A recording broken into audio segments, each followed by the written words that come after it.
All right, it started. Uh, Technology is making us advance in life.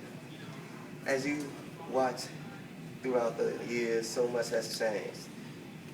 We came from black and white antenna television to thin, high definition, color smart TVs. Many people say technology is bad and making us do things that we don't want to do this way and that way. People say a lot of stuff. Not often do you see someone get mad over over the technology used in everyday life. It's always about the social media, video games, computers, and internet.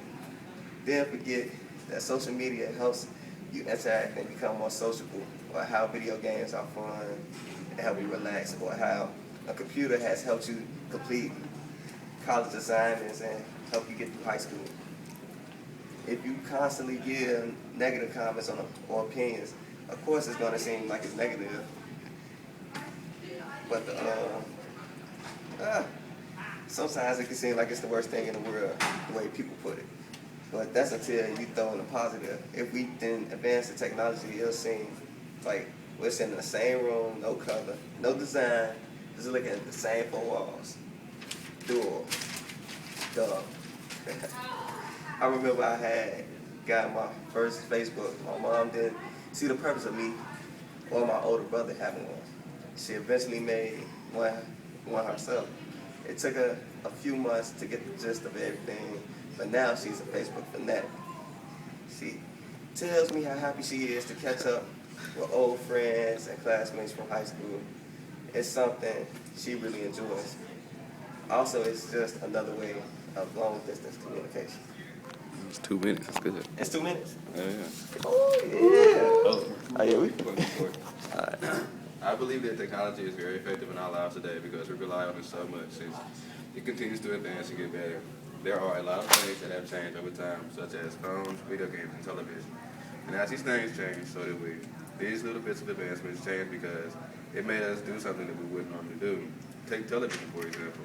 Back in 1927, Phileo Farnsworth made the first working television system with electronic scanning.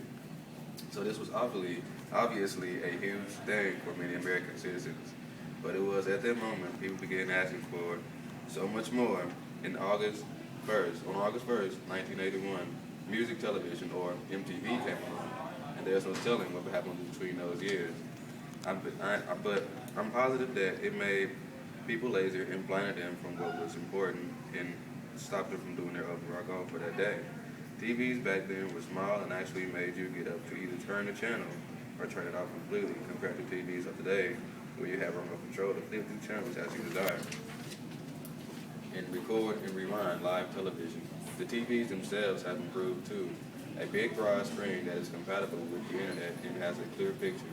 The next thing is video games or old-fashioned board games. Checkers or draughts is an old game that started back in Great Britain and was believed to have been played at 3000 BC.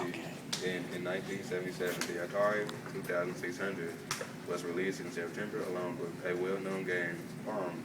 Both of these games were pastimes and another way to have a good time. These things begin to become more advanced, particularly leaving board games in the dust, or it takes up more and more of our time as it grows.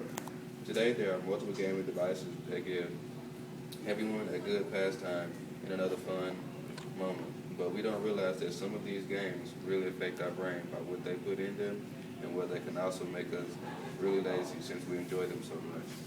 The last thing I want to talk about is telephones. In the 1870s, Elijah Gray and Alexander Graham Bell made the first phone that could electronically transmit speech and people communicate with one another from long distance ranges. This form of communication was also used to keep in touch, but as always, people began asking for more, and that's when they became small and more mobile. Then it got cameras, internet, which really made us lazy and more very unattentive.